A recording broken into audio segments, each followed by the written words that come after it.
Welcome to the On Reach podcast, where we dive deep into the world of sports and the great outdoors. Today, I'm thrilled to welcome two incredibly passionate and adventurous guests to the show, Carlin and Deb. A dynamic duo who have made it their mission to build opportunities for adventure, education, and community right here in Grey and Bruce counties and beyond. Carlin's journey began in the climbing gyms of Canada, where he honed his skills as an instructor, head route setter, and gym manager. In 2013, At Last Adventures was born, offering guided climbing and caving tours, which later extended to include paddling, mountain biking, rappelling, and snowshoeing. Deb, equally passionate about fitness, education, and coaching, co-founded At Last Forest Schools in 2016 alongside Carlin, creating outdoor education programs that inspire children to learn and grow in nature. Together, they've built a legacy of connecting people to the outdoors through play, exploration, and adventure. Their latest venture, Climber's Crush, is a dream they've longed for, opening a climbing gym in Owen Sound that is as much about fostering a sense of community as it is about scaling walls. Carlin and Deb describe themselves as a local, adventurous family chasing dreams and creating opportunities for others to do the same. Their vision is clear: to inspire confidence, resilience, and a love for the outdoors, everyone they work with. Join me in welcoming Carlin and Deb. We dive into their story, their journey as entrepreneurs, and how they're shaping the adventure and outdoors education landscape in their community. Welcome. Yeah. So that was a big mouthful. Yeah, that was great. Oh, well, great. So great to have you guys on the show today. Thank you for having us. I'll have to say, I recently rock climbed at a gym in Victoria about back in May. It was really amazing. So I'm really super excited that we have, this local gym. So thanks so much for bringing it here. And as you guys can see, we are at the location today here in Owen Sound. So come check it out. But okay, so my first question, I love the sweaters, by the way, guys. You're like representing. It was so great. But my first question is kind of a loaded one. And I just kind of want to ask you, what's your story? Like, you guys are doing so much, At Last Adventures, Forest School, now your new adventure into, Crush, Climber's Crush. And I just want to hear kind of how that all started. I know that's probably going to be a win for you guys because it's probably years of a journey that you've been on. But I guess take me back to, how this came to be. How far back do you want to go? How far back? Yeah. I think we should start when we met and started talking about our dreams for our future. Yeah? Yeah, let's do it. Okay, you go. So I went to school at Lakehead University in Thunder Bay for outdoor recreation parks and tourism. And I specialized in leadership, which was essentially a stream that got us out like canoeing and climbing. Debbie did her undergrad at Brock University. Very similar program. Yeah. Nice. Yeah. Of course. And then we both applied for Teachers College. And the way that we met was we were part of a OE3 program. So it was outdoor environmental experiential education. Yeah. Wow. 2 peas in a pot. Yeah. Yeah. And it was kind of like like we're different than all the other teachables. So we were in like essentially a class, and we did everything together. And so the first day of class, we went and there was a seating plan. And so when I walked into the class late, like usual, everybody else was sitting down, but it was weird because everybody I had done my undergrad with that had stayed to do the Teachers College program, they were all spread out, and you'd think they'd be sitting next to each other and there'd be that awkward like first day of school clique, but it was all spread out. And then one of my friends, Zach, was like, there's a seating plan. And that's when I looked up and I saw Carlin Val next to Debbie Ray. Aww. Now, full disclosure, I knew who Debbie Ray was already because there's a Facebook group with 3 people in it when I joined for the class. And one of the 3 was Debbie Ray. Her profile picture was a girl, really pretty girl, climbing, hanging off the side of a cliff. I go, oh, this is Debbie Ray. Like, I'm gonna have to meet her and talk to her. Yeah. And first day of class, I sat down next to her and I didn't want to seem creepy, like, hey, like I saw you on social Smart. media. So I played it cool and safe and just was like, what's up? And played the slow game, but it worked. And eventually we ended up together. Aw, what a love story, man heaven. Yeah, we actually invited our prof to our wedding years later. Oh, great. I think he sent us $20 in the mail. Oh, nice. And he couldn't come. Make it. Yeah. But here's the money. Yeah. That's nice. That's amazing. So we met and we started talking about, okay, well, obviously we're in teachers college. What do you want to do with your degree? What's your dream? What's your goal? Yeah. We had both done this outdoor educational, ecological, experiential education program, which was a little bit outside of the box of traditional public school teaching. And we had both just kind of shared the dream of, we love kids, we love teaching, but we also really see a potential in taking kids outside and how that could really impact the way we were recognizing society was going, just with kids being really scheduled and structured and lots of more indoor play, not a lot of outdoor free play, and what that was kind of doing. I had done a thesis on, the removal of green space and risk, what is it called? Risk deficit disorder. Okay, yeah. And nature deficit disorder and what it is doing to, our Very interesting. kiddos. Yeah, very interesting. So anyway, we had talked about, yes, we want to teach, but we'd love to teach in the outdoors. So either at an outdoor education center or teaching the 4-credit high school programs where you're taking kids, they're getting 4 credits, but you're taking them out canoeing, rock climbing, caving, all the things. Yeah. So we were kind of experienced in all those wonderful things, and we loved all those outdoor adventures. And we talked about, if this doesn't exist for us, the potential of creating something. So that was always kind of in the back of our minds. Yep. And then once we graduated Teachers College, about 14 years ago now, the teaching industry was really hard to get into. Right. And we had friends that had been teaching for over 10 years, still getting the redundancy letter, meaning they'd be let go in the spring, and then some point during the summer, they'd get hired for a new grade or a new class or a new school even. And with Gray and Bruce County being so wide, like far apart, one year Debbie was in Lions Head and the other she was in Flesherton. So it was really hard to kind of lay roots in a community. And that's when we applied to the self-employment benefit program. And I started at Last Adventures, and Debbie started in Live, which was personal training and group fitness. Yeah. Wow, so you guys have always had this love for being outdoors and adventure, and you guys found each other to make this amazing story of these 3 businesses. That's amazing. Yeah, and there's lots of things in between there too. Carlin ended up climbing Mount McKinley, and we biked across Canada, and we just kind of try to find what we did some soul searching and found, is teaching in the school board, once we got into it, and we weren't teaching at the Outdoor Ed Center anymore. I wasn't teaching the full credit courses anymore. We were in the classroom, and we thought, does this still feel authentic? Does this align with the passions that we talked about? So it was a jump. It was a real jump in faith, trust, leap and of faith. Leap of faith, that's what I'm trying to say. I think what made it easier for me, and maybe you too, was that we were working so hard for LTOs, for coverages, contracts. And Debbie was putting endless hours into making sure her program was great. And I was working at the Outdoor Ed Center, which I loved, but there's no sense of stability. Maybe? Yeah. And so, at one point we just looked at each other and we're like, we're working so hard for other people without any guarantee, and that's when we found that program that helps entrepreneurs start businesses, and we just jumped in full, and it also helped that we had bought a house, but we were renting rooms out, so our mortgage was getting paid. The government had incentives out as well to start a business that we were able to utilize, so it kind of took the pressure off. Yeah, 100%. Yeah. It's hard to start that seed and then build that dream, right? And it's crazy how you guys started with Forest School and then now Atlas Adventures, and then, now doing this climbing gym. What made you kind of go from Forest School to Atlas Adventures? So we actually started at Last Adventures first. Okay.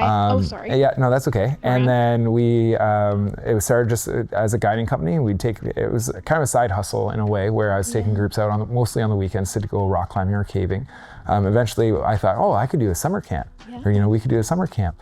And so we started the kids' summer camp, and then the forest school kind of got on our radar. Well, we got pregnant. Oh, surprise. So it was the birth of our firstborn where we started really thinking, okay, what do we see for her and our future children for education? And we just still felt that there was such a need or potential to get kids outside and that there could be smaller classrooms and the learning could be just different.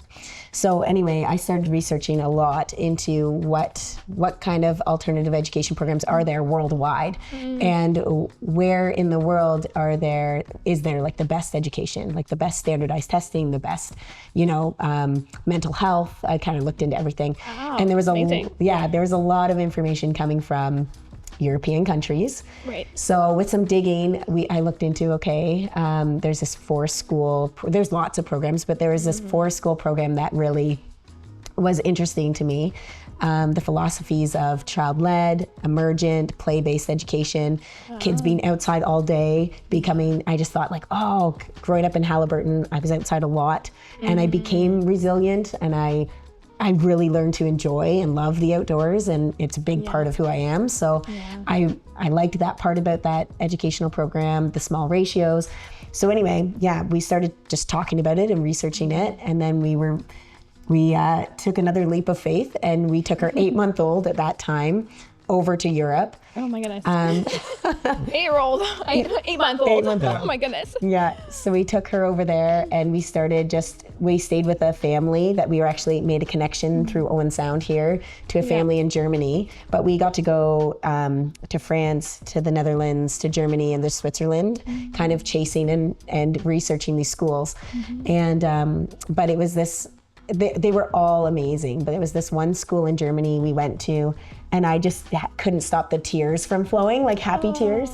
And I'm like, I think this is the program that we need to bring back to our community. Now at that time, when we came back, we didn't know how it would be perceived. We were both educators within the school board, now potentially starting something outside of the school board. And we didn't know, our hope and our dream was that maybe eventually we'd have, it was a 1-to-6 teacher to student ratio. So maybe we would get 6 students and one of us would be able to kind of teach it. We'd still be there together. And then maybe we'd get 12 students and we could both teach it.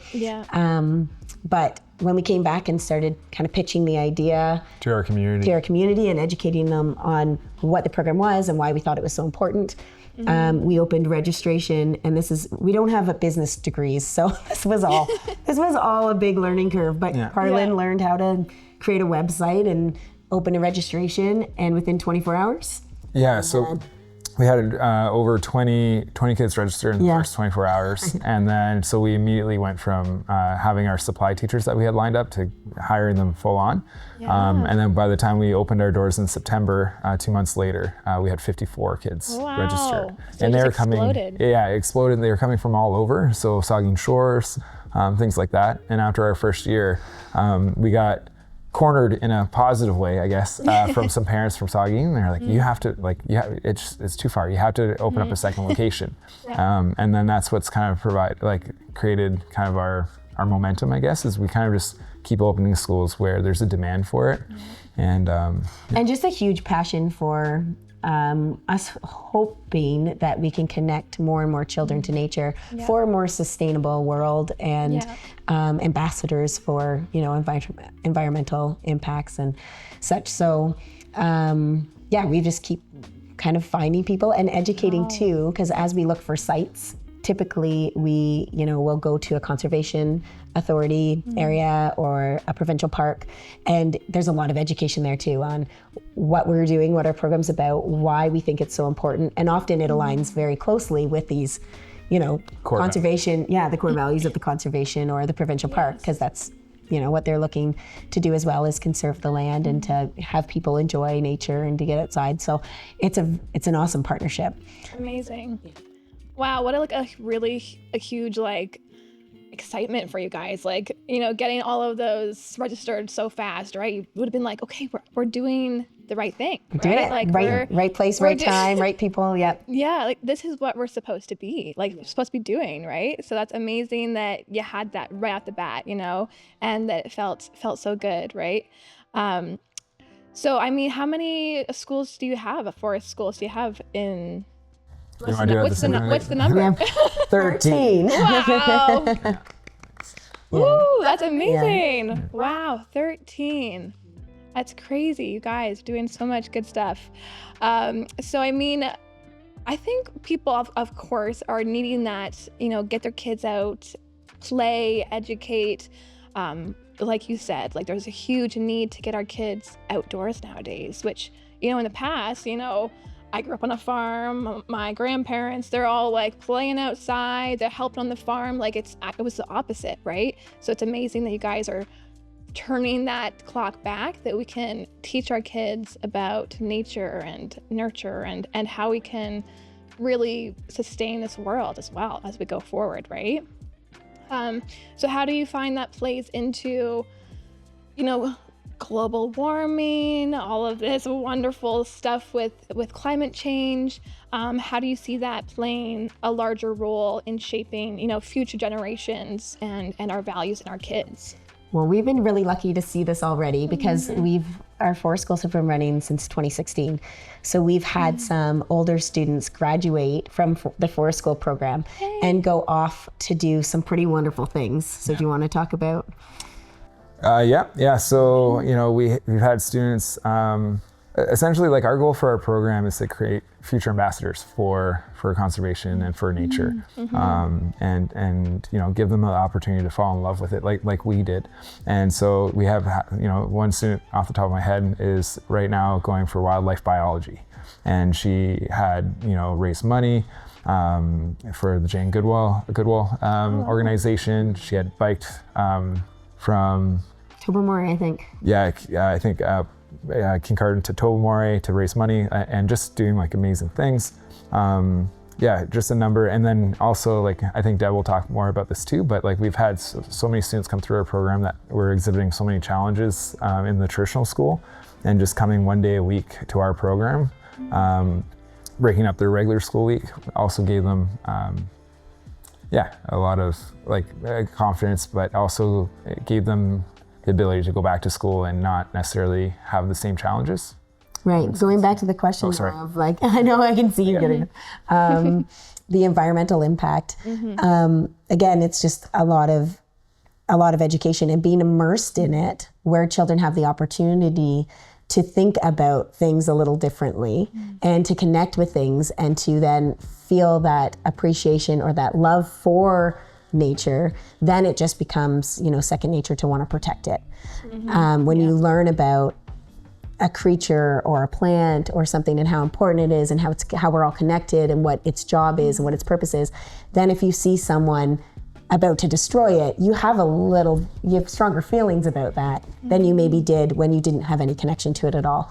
Yep. So the idea is to reach as many students as we can so that when the time comes that there's decisions being made on, do we pave it over or do we preserve it, that hopefully there'll be enough voices to preserve it and to continue that love. And because it is for mental health as well, even just for the individual, it is such a wonderful thing to have if you have that connection to nature and that ability to enjoy nature in all seasons, especially living where we live. Oh, yeah. Otherwise, you only really enjoy the outdoors for a very short period of time every year. So getting kids out and connecting to nature is so important for not only their individual health, but it impacts the family, impacts the community, and at large, we'll have some very strong voices moving forward to preserve and protect and have a more sustainable way of living, we hope. So let's go talk a little more about Forest School. How, obviously, you went over to Europe and you traveled all over the world, which was probably an amazing experience. Very cool. So where does Forest School really originate from? Yeah, the history of it. So I always like to say, really, the term forest school originated in the 1950s in Scandinavia, Denmark, I believe. But really, the philosophy of it can really be connected to Aboriginal ways of teaching, right? It's like emergent, play-based, storytelling, experiential, and just discovery, right? So I always like to acknowledge that. But yeah, the term forest school originated in, I believe, Denmark in the 1950s, and now there's 15,000 forest schools in Europe. If you think of the term kindergarten is a German word for like children in the garden. Yeah. So it's very normal in many communities in Europe that children go to forest school, especially in the primary ages. And it's not as structured. It's definitely not as indoors as as we have as we have here. So wow, that's really cool. Kindergarten, I never really thought of that until you just said that. Okay, so I know we talked about you really launching the forest schools and it growing and expanding. What were the big challenges for you guys when you were growing so quickly? Well, I can talk about that. To be honest, the only reason we were able to do what we do is by finding the right staff. So we really lucked out by finding quality staff in all of our locations. Without them, we wouldn't be able to expand the locations and expand the programming to different communities. And I'd say the one thing that had us working so well together, I don't know if I'd say it was a challenge, but it was a benefit to the challenge, if it was a challenge, was Carlin had a huge growth mindset, which really helped me come along of like, this is an amazing program. It deserves to be in more communities. And if we can help get it there, then let's do it. And I had that kind of mentality of like, I agree with you, I'm coming along, but at the same time, I really wanted it to be quality. Yeah. And I wanted to ensure that the foundation was built. So I think we both really worked well together in that sense, that we moved forward, but we didn't move forward so quickly that we lost, what the program really was. Yeah. You didn't want to go too quickly, right? You wanted to grow slowly and do it with detail and progression. That makes total sense, right? So yeah, slow it down. But that's really cool that you guys have done so well, right? Like 13 forest schools, right? Yeah. In Ontario, Yeah. Right? Yeah, all in Ontario. Yeah. Amazing. Do you know the number that's in Canada? Probably not. Just totally throwing it out there. I don't know. So They pop up all the time, and in some cases, unfortunately, sometimes like they close down. Oh, okay. And so it's really about finding the right community and educating them and marketing it. I think one of the hardships for most forest schools is if you want to open up a forest school, you want to do it because you're a forest school teacher and you want to be outside and you want to be immersed with the kids. Yeah. But as far as like marketing, business plans, financing, all those things, bookkeeping, they don't want to do it as much. So it's even just the Ministry of Education requires, like, you need licensing, and so it's very much you need both the business side just to get the program up and going, and then also the teaching side. So it can't be all fun, right? well, you know what? That's the challenge. It can't be all fun. It can, because in some cases, what's allowed us to expand to different communities is we either will market to see if there's interest. Sometimes teachers will come to us and say, hey, I really want to, like, I have kids myself. I want a forest school in my community. I think it needs it. But like, I just want to teach. I don't want to do the business side of things and put in those extra hours. I want to come, hang out with kids, teach them, play, have fun, which we get, because that's originally what our plan was. That's what I want to do all the time. and like, we're finally getting to the point now with 13 locations that we can start to hire positions to do the administrative work for us, which will allow us Debbie to go back to teaching for school, which she has now. It's allowed me the flexibility in the schedule to open up a climbing gym, which was a life dream of mine. And so what we're finding is what's allowing us to expand into schools is finding those people that are passionate, and then also taking the burden of the administrative work, because we've already figured it out. We can really support people in starting their dream because we kind of have the foundation of it, and we can supply them with the insurance answers and the Ministry of Education answers and all those kind of businessy hoops that would maybe stop a lot of people. Yes, fast learners. Yeah. I'm definitely hearing a lot of community, which is great, because it's finding the right people that are passionate about what you guys do and being outside in the environment and teaching kids, and so it's really important to have the right people surround you, right? So it's a lesson for everyone that that business owners, hire the right team, right? And it won't be as hard. Right? So I know we talked a little bit about Deb and your childhood growing up in Haliburton, and you can definitely explain more if you want. But I'd love to kind of go back to, you guys as a kid. Like, how did you grow up as a kid? Were you are in the mud? Were you climbing rocks at 4? I don't know. But it was just kind of cool to see, was this really rooted in you as kids, or is this something that you guys had an experience and built into, being outdoors or that kind of thing? Yeah, I mean, climbing has been in my blood since I was born, I think. And, my earliest childhood memory from what my mom explains is that, I don't know if you remember, they were the old pop-up playpens. So they had a cross brace. And so my mom couldn't figure out why I kept escaping. She put me down for a nap as a toddler, barely walking. And then all of a sudden she'd see me crawling across the kitchen floor.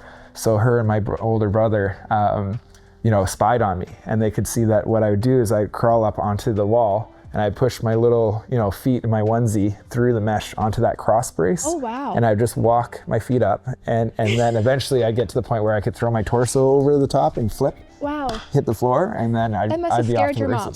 Yeah, well, she was like, how do I keep them in?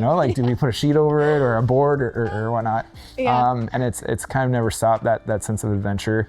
Growing up, my father would always take us, and my parents would take us for Sunday hikes in nature.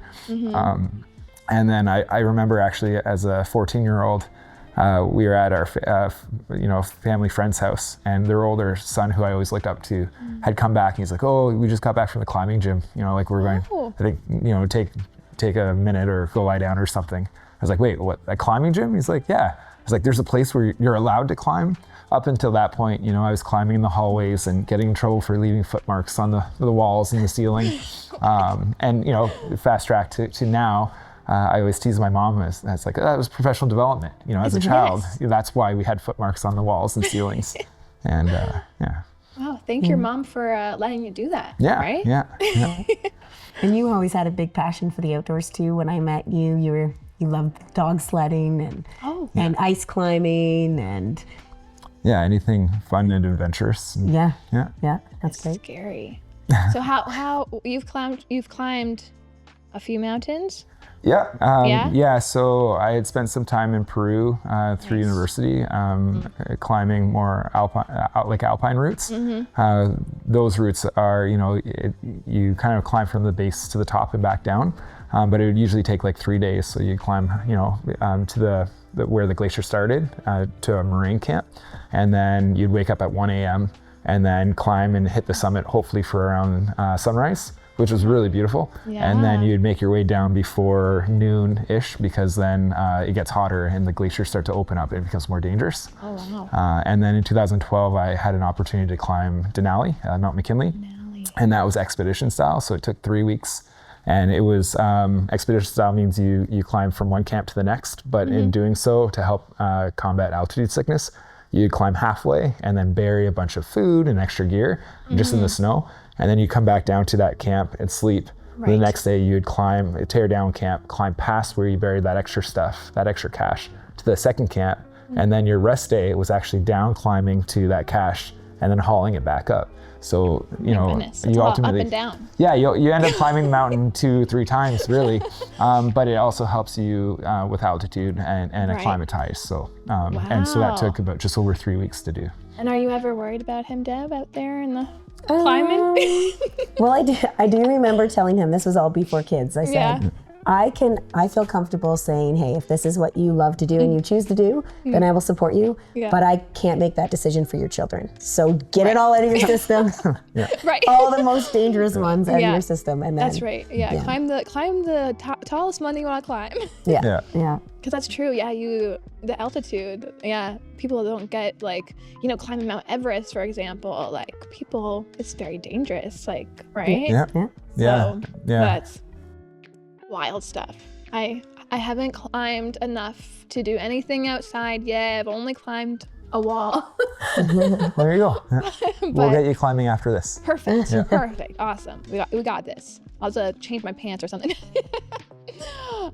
So Deb, were you climbing in your crib or maybe doing some yoga in your crib, stretching, putting your foot over your head?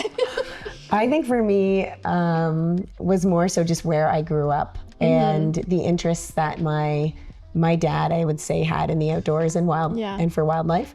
But I grew up in Halliburton and I was in the boonies. It's beautiful. It's beautiful, yeah. And I didn't realize what a different childhood I had than what kids in bigger city centers, even in the city centers close to me, would have had. So. I would get off the bus after school and I would just stay outside with my dog and we would go adventuring in the forest. Yeah. And that is where I really felt a connection to nature and a connection to myself, I think, and what my passions were and interests were. And where I learned a lot and where I, took risks and challenged myself and failed, but got back up. Because there was, is that perceived notion of being independent, I think, too, that I really liked when I was there. And I didn't, I could be a little adventurous person and go do whatever I wanted. And it was great. So I think that was the biggest thing for me is just the opportunities I had where I grew up to really connect. Yeah. And now you guys drive past high schools and see kids on phones and you're like, what are you guys doing? No. But yeah, that's, it's Halliburton's really pretty. I've only been there once, I think, but it was gorgeous. Lots of water and wildlife and birds and it's just really pretty. So back to a little bit about mental health. Because you guys, you've grown up rooted in nature. Have you had hard times in your life where you go outside and you do something and you work it out in nature? Is that how you do it? Yeah. My method of choice is climbing. Because I think it really heightens the experience where, I feel like I could, it depends on the individual, but for hiking, I could still probably be thinking about finances and things that are stressing me out during a hike. Where, when you're rock climbing, what I enjoy about it is you're totally in the moment. You're looking for your next handhold or where your foot is. And any negative thoughts that come in are usually around is this rope going to hold me? It will, right? Or how high am I? So by the end of a climbing session, if we go climbing for the day, I come back and I'm I'm in such a better mindset to tackle whatever hardships that I'm facing. I have a clearer mind and I'm recharged. And so for that was a big push for the climbing gym, besides building the community up in Owen Sound and surrounding area, was to provide a space for people to do just that. So I can guarantee if we climb after this podcast, then you're not going to be thinking, about any of your problems. About work or, if we stumbled over words, we're just going to be where's that next hold? I'm okay, I'm getting high. And so it's, I think there's a lot of mental health, whether it's climbing or hiking, it's just based on the individual. But like you said before, it's hard to be in a negative mind space when you're out for a hike, And I'd say for me, I think it was the realization of what nature was doing for me, whether it be, I wasn't necessarily the round peg that fit into the hole for public school. So oftentimes I was the child that really, really wanted to answer the question or get up and move. I was very much a kinesthetic learner. Yeah. So getting home and kind of recharging in nature was what helped me with my mental health, of feeling at times that I wasn't that student that everybody wanted, like the student that could sit and focus for a long period of time. So, and then that realization of, oh wow, like this is where I feel good, and this is what makes all those feelings feel better, and I feel really confident here. So I think that is what really geared my decision when I went to school and my thesis on what are really the impacts of green space or nature connection to mental health. I was really curious at that point. I'd felt it, but I didn't have the words or the background knowledge academically to describe what it was. Yeah. So that was very, very neat. Like I couldn't put down all the papers and all the research at that point. And I think that's what continues to drive my passion for forest school, is just like, there are so many children out there that could be, and adults, that could just feel so much better if we could get them outside and get them connected and get them to, ground or recharge from what there may be, the messages that they're getting elsewhere. So it sounds like, nature, being outdoors is really an escape, and a recharge. And I feel like anyone can relate to that. Just having a bad day, go do something outside. And like you said, you're not thinking about your problems. You're thinking about where I'm going, what foothold I'm putting my foot in. So I love that. That's great. So I do have a question. It kind of relates to, forest school or your Atlas Adventures, when you're really working one-on-one with those individuals. Do you have like a memorable moment that kind of stands out to you, that a story that kind of shows the essence of what you guys are trying to achieve? The first one that comes to mind was we had a student who's just started. It was his first day at forest school, and it was very excited to be there. His dad was a hunter. And so we were showing him the ropes literally, and we were walking on this hike, and a deer jumped out right in front of us and stopped as if it was on payroll for Atlas Forest Schools, stopped, turned its head, looked at us, and then jumped back into the woods. And the student who was walking ahead of me at the time, he was between me and the deer, he turns around and goes, "Does that happen every day?" And it's like, no, but it's a magical moment that we're able to have because we're here and we're doing this. And so there's tons of magical moments that happen that can't be, pre-planned, that it's just in the moment. And, there's also another story was a student who was probably 12, had come first day of forest school again, and the kids had started climbing their favorite tree. And he goes like, "Carlin, I've never climbed a tree before." I was like, "That's amazing, let's do it," right? And so I got to work with them and teach them, how do you find a tree to climb? Is it alive or dead? Does that matter? How far out on the branches should you go from the trunk? Right. How high in the tree should you climb? And we had these conversations where we co-assess the risk, and I was able to kind of give them that confidence to go for it. And the best part is, not only did he climb the tree all day up and down, but as soon as his mom came, he was like glowing. He's like, "Mom, I gotta show you my tree. I gotta show you what I can do," And the mom was just so happy, and the son was so happy, and it was just a great experience. And I'd say very similar to that is every time a student is using the flint and steel to light a fire, it is very difficult to use flint and steel, and they are persistent and they want to get it, and sometimes they try for weeks. And that moment that they get that first fire lit and they've created it, it's just the look on their face and that, like, I did it, they're so proud. And you don't get that from something that comes easy, right? It's the hard work that they put in and that payoff. I think that there's a lot of memorable moments in those cases. I love it. It's hard work. Being out in the wilderness. It is. Gotta start a fire. It's you gotta do this. So it makes a lot of sense. Okay, great. I'm going to just shift gears a little bit, and we're gonna go to Climber's Crush. The beautiful place we're in right now. And I just I read on your marketing or your social media or something, and it says it was never a matter of if, it was a matter of when you would open a climbing gym. So I guess just talk a bit more about that dream, how that kind of fits into the broader sense of what you guys are doing with your forest schools and Atlas Adventures. How does that kind of fit with the community, and what was that dream? And obviously, I know you mentioned it earlier a little bit, but if you can just kind of elaborate a bit. Yeah, no, absolutely. Climbing has been a part of my identity that, you know, as we talked about, for as long as I can remember.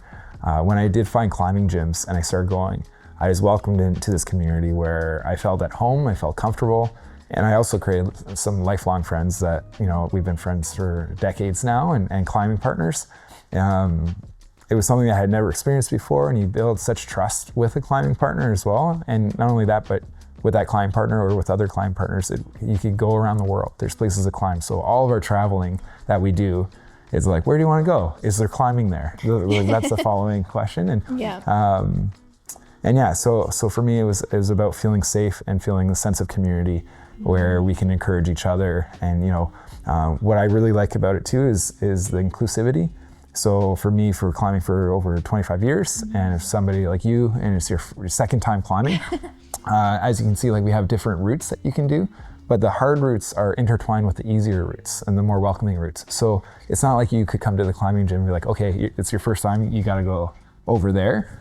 You get to, you know, climb with people depending on, and it doesn't matter on your ability. You know, people that come climb by themselves, it's exciting because, you know, they might be working a problem and somebody might start like, oh, have you tried grabbing it this way? And then they're problem solving together, which forms relationships and that sense of community. And then also what I love doing, you'd think owning a climbing gym, I'd get to climb whenever I want. And I really don't. No. I don't get to climb that often, but what I do get is to live vicariously through people when they figure out that route and they get to the top and they're excited. I cheer just as loud for somebody who climbs a beginner route that they were working to somebody who climbs the hardest route in here. I think it's just amazing. And like I said, selfishly, I get to live vicariously through them, so. Oh, that makes so much sense. Yeah, when I went for my first climbing, it was funny because everyone in the gym knew of my first climbing. It was like, my friend was like, it's her first time. And I was like, okay. And it's so much fun. But, you know, you're looking at the wall and you're like, like, you know, where am I going to put my feet and my hands? I don't, like, there's so many spots. Like, what color do I go? Yeah. Right? They're telling you what color to is the easiest. And it's that sense of community and people praising you because, you know, they're like, you're almost at the top, you're almost there, like reach one to your left, right? And so it's so cool that I had that experience already, and I can come here and have that experience again because, you know, it really makes you have a great day. And you're like, people are like, go, keep going, because they're cheering you on, and it is like you know, you're winning, right? Every step you go a little further. You know, I'm sure we can relate this to life as a metaphor, right? That we just have to keep going, you know, find your way with what foothold or what do you call them? Knobs? What do you call those? Footholds, yeah. Footholds or jibs, yeah. Footholds, okay. Yeah. So yeah, it's definitely can relate to life a little bit, you know, finding your way and making it to the top or your goal, right? So I just, I love that. I'm sure you have a lot of experience because you worked at climbing gyms, right? That obviously helps you kind of grow this place? Absolutely. The learning that I was able to have working through multiple climbing gyms to see how things are run definitely showed me how to do it, but also more importantly, I think gave me the confidence to do it. I think sometimes, you know, with our other businesses, they weren't as committing financially and from a time perspective. And so this venture, opening the climbing gym, was very scary and intimidating. But it was the experience working with other gyms as well as the experience with our other businesses that really kind of fed to, I think, our confidence that this was something that we could do. And similar to climbing, I was going to ask you a question, if that's okay. Oh, sure. Okay. When you climbed, did you feel at all insecure at all with like people being better climbers than you, or not being able to get to the top?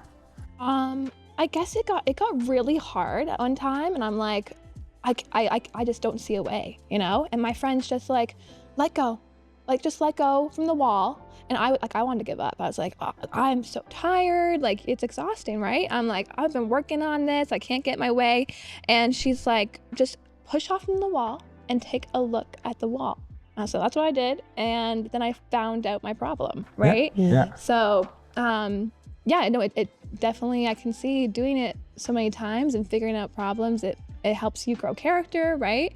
So, I mean, you're doing so much more than just fun. You're growing a person's character and showing them how to problem solve, right? Yeah, absolutely. So I always relate it to like climbing. If it's not supposed to be easy, and you're not supposed to be able to climb from the ground to the top in one go. Right. You're supposed to be challenging. It's supposed to kick your butt, and you're supposed to come down, and then no matter how many times it knocks you down, it makes it all more worthwhile when you get to the top. And so similar, as you said, a metaphor with the climbing gym, we hit delays. I was expecting delays. We hit delays before we even got started, which I was not anticipating. And then there's delays the whole way through. And so I kept kicking my butt. But similar to climbing, I knew we'd get here, and it just was a matter of time. And I had the support from Deb, who just was like non-stop support. Her eyes were getting watery, but I didn't want to make her cry. Like it just, supporting this venture and supporting me. And it's amazing to have a partner like Deb. Just because, whenever I have an idea, she's the biggest cheerleader, and it's never a no. It's just like, let's do it. It's good. It's not easy. Just like climbing is hard and you have to find your way. It's not easy. Like fire lighting? Just like fire lighting. There's so many good metaphors here. but it's true. And you guys are doing, like, you're just teaching people how can they live their life to the fullest, right? Like that's what we're doing here too, right? Like, climbing, or if you're paddling, you're living your life to the fullest. And how can we do that together as a community, right? So amazing.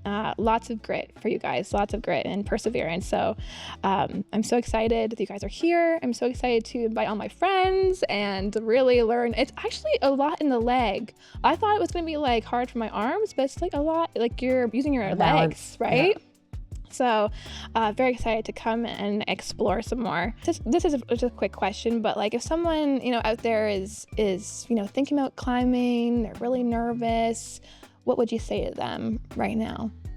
Those are normal feelings. And the only way to overcome those feelings is experience. And this is the best place to get those experiences. So a big part of the push for this climbing gym was to create a sense of place and welcomingness. So if you have zero experience and you walk in the door, myself, Debbie, our staff, we went through a lot of training to make people feel welcome and comfortable. And I'd say it's kind of a metaphor for life too, but just like anything, you don't need to know, you don't have to have all the answers before you take the first step. So if you're interested in anything in life, take the first step. Don't worry about having to know exactly how you're gonna get there, get to the top of the climb or get to your whatever goal you may have. Just take the first step and just have faith that it'll come along. It'll work out. It'll work out. And you're harnessed in, so you can let go if you want. And try again. Yeah, there's no such thing as failure, right? You just pivot and adapt and learn from it and keep going up the wall. That's right. Keep going that wall.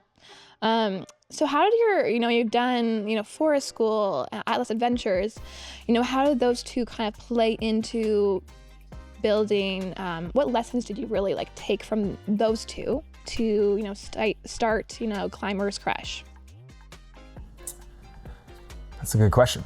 I think just it all comes down to confidence. Like Deb said, we've never opened a climbing gym before. And although I had interviewed a number of different climbing gyms across Canada and some in the States to kind of see how they did it, to give me direction and a foundation to work on. I think the bottom line just came to the confidence to starting. And like I said, there was a lot of delays. Some were self-inflicted. And we, instead of treating those as failures or mistakes, it was a learning experience, and we were able to correct it. I don't think anybody starts something like this without making mistakes as they go. But just staying positive and learning from it and moving forward, and not With like a solution mindset, right? Yeah. So like, okay, this has happened. What's the solution? How do we keep going? With Forest Schools too, like we've opened up some locations. We opened up one just north of Hanover, and we weren't getting the numbers we needed. So then we found a new location near Walkerton, and then we were getting a little bit better. And then we moved up to Chesley, and then that was a sweet spot for that region, for that community. And so it would have been easy to just shut down our Hanover location, and be like, it's not going to work. Luckily, our model, because we partner with conservation areas, provincial parks, and we, I don't think we talked about this, but for the locations that don't have buildings for us to rent, we have camper trailers that we convert into field classrooms. Oh, cool. So a little space heater, and because we're outside 99% of the time anyway, it's just for inclement weather or in a really cold day, if they just want a warm spot to eat their lunch, they can go in.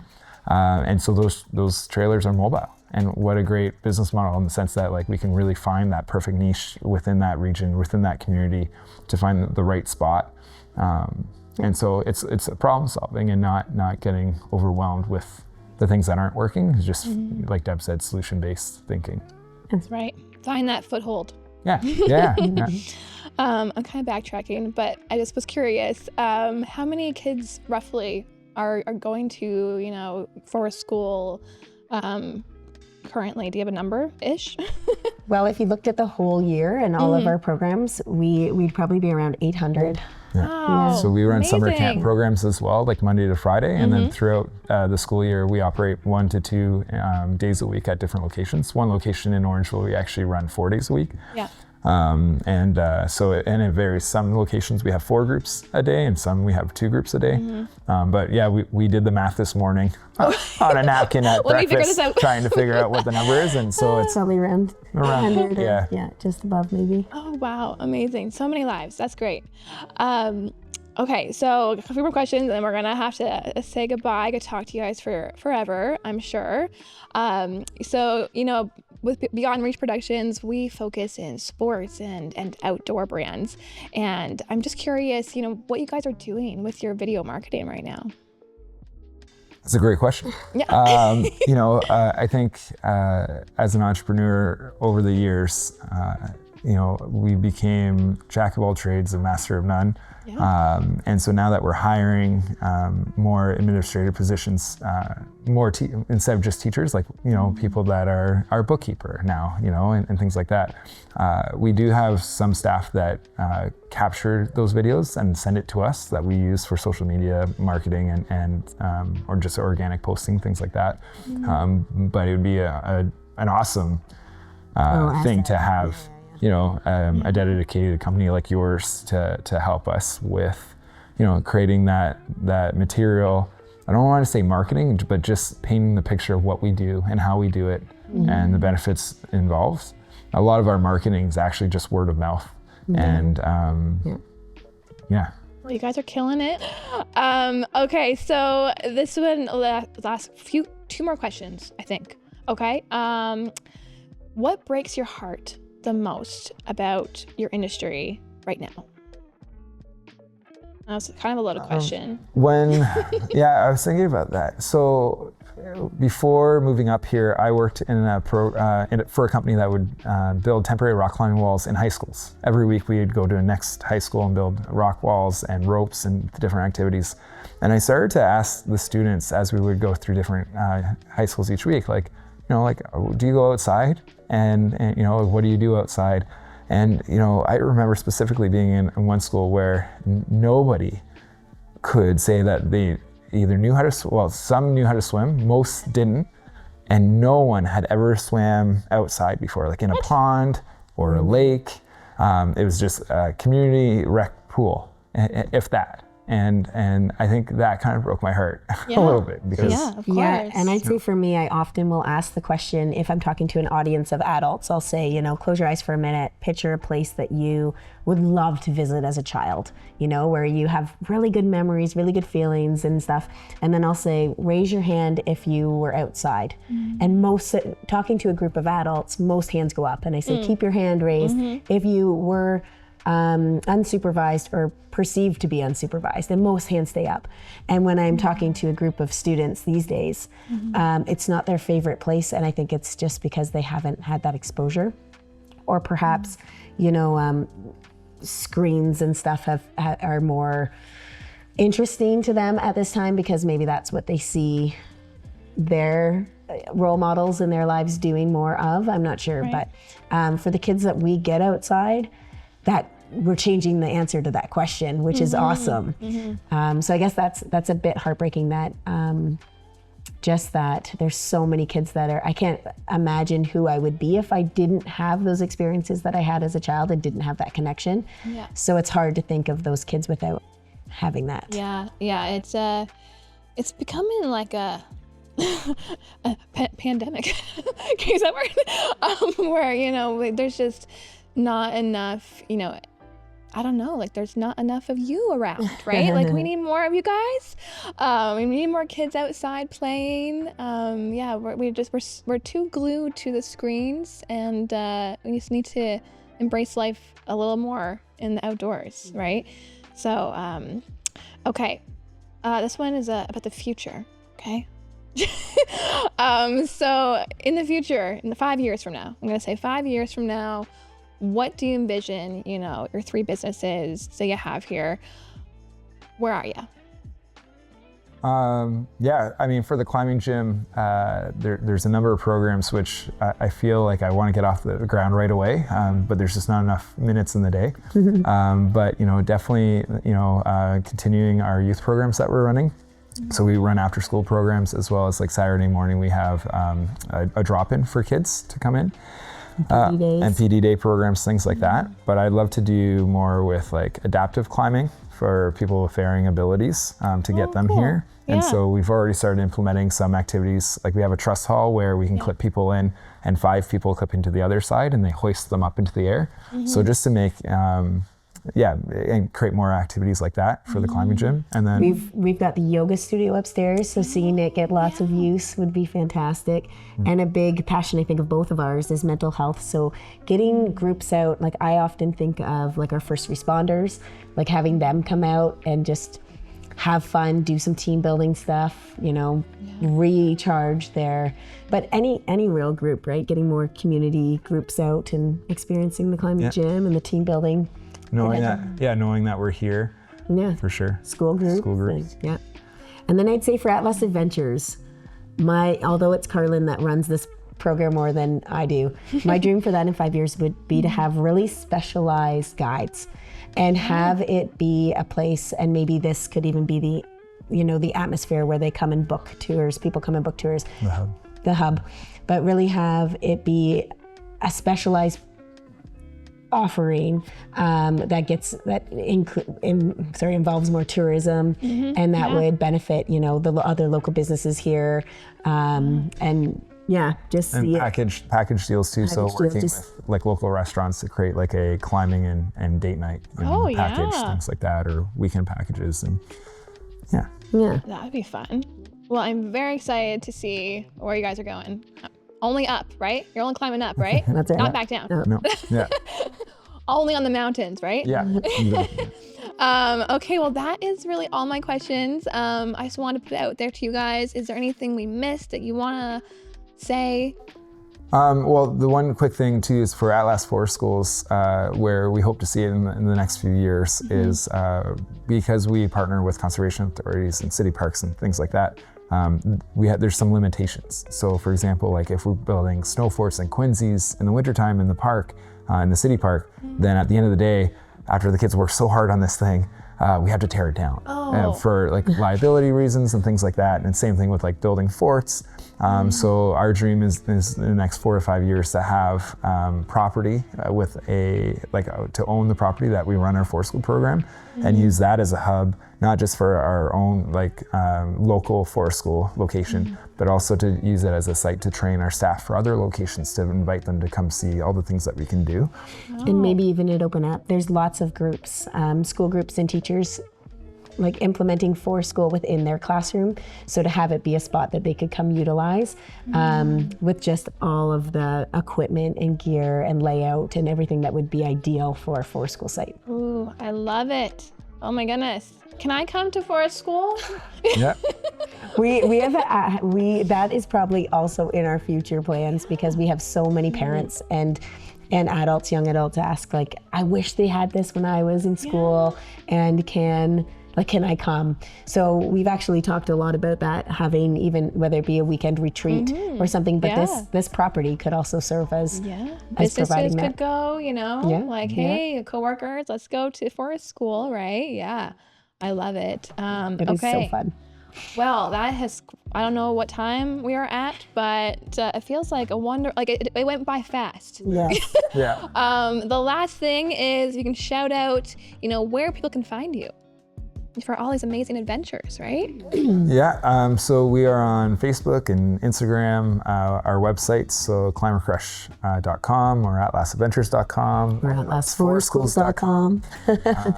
Yeah, and so we're all over, and our contact information, phone number is all there. But yeah, if you have any questions about our, the companies that we run or the programs that we run, just give us a shout and we'll love to answer them. Yeah. Amazing. Well, at last, we are finished our conversation for today. Thank you guys so much for listening or tuning into our channel. And have a great day. And that's bye for now.